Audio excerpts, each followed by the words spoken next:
premièrement, ce n'est pas un séminaire qui nous a organisé pour dire qu'on devrait comprendre quelle était sa nouvelle technologie-là. L'insérer exactement dans le contexte de l'implémentation des mesures budgétaires. Donc, il y a une mesure budgétaire qui peut-être est un peu une passe inaperçue. Ce nom, c'est Regulatory Sandbox License. Demain, nous trouvons un secteur, disons, il y a beaucoup de potentiel, mais la loi n'est pas là. Nous avons 6 opérateurs là, nous avons dit qui est visa, parce que nous ne pouvons pas laisser unregulated. Là, nous faisons un contrat de gré à gré pour être capable de commencer ce business. Dans le passé, il était bien frustrant, parce qu'il y a des gens qui viennent avec une nouvelle opportunité.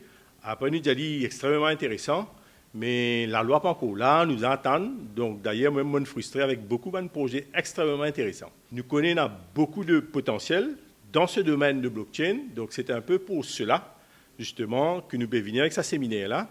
Et dans ce côté pratique qui peut venir demain. Tout ne se passe pas aujourd'hui. Donc, demain, il y a une session sectorielle, banque, au niveau secteur financier, au niveau du secteur du gouvernement, etc. Donc, c'est quelque chose qui peut déboucher vers un projet extrêmement pratique. Et nous pensons même que, de par une discussion que nous gagnons avec le panel d'experts, que probablement, on peut avoir un projet qui pourra annoncer jusqu'à la fin de l'après-midi. Donc là, c'est un premier séminaire. Nous pensons faire un autre séminaire dans 6 mois, côté beaucoup plus pratique. Côté là, le setup même plus différent. Autour de la table, nous pouvons trouver des gens assisés, des computers, des peuvent rentrer, des peuvent développer, des peuvent design, etc. 10 projets dans le domaine de crowdfunding, crowdlending, crowdsourcing. Bon, et là, la loi est totalement absente.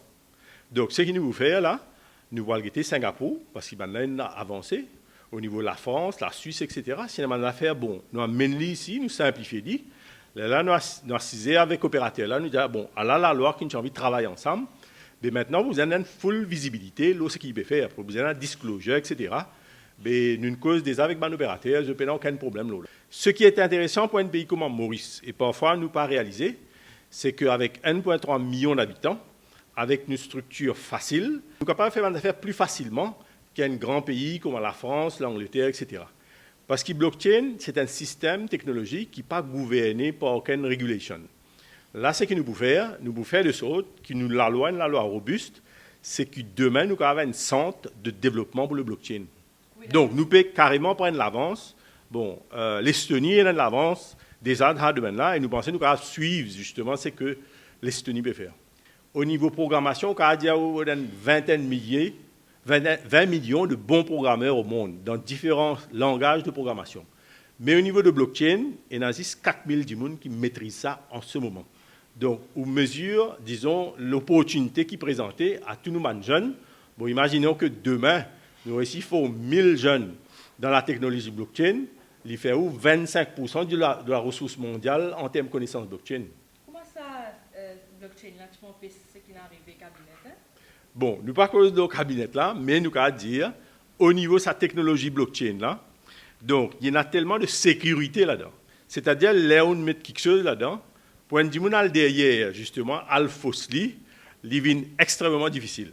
Donc, mais il n'est pas appliqué simplement à ce domaine-là, mais moi, je pense éventuellement, justement, tout le document du gouvernement, nous avons un système, quand la ligne mettait en place, là, sa database là, nous avons SIR qui n'a aucun tampering, non, il y a ce document-là. Donc, c'est un réseau décentralisé qui permet deux choses fondamentales. Donc, un, c'est la possibilité de maintenir donc, un historique précis de qu'est-ce qui s'est passé à quel moment.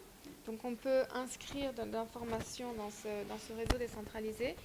Et donc, ce réseau, il utilise des systèmes de cryptographie de façon à ce que, tout simplement en regardant cette base de données décentralisée, on peut prouver qu'à un moment donné, il y a un acteur donné qui a fait une action donnée envers quelqu'un d'autre. C'est un système en fait qui permet de se maintenir par lui-même.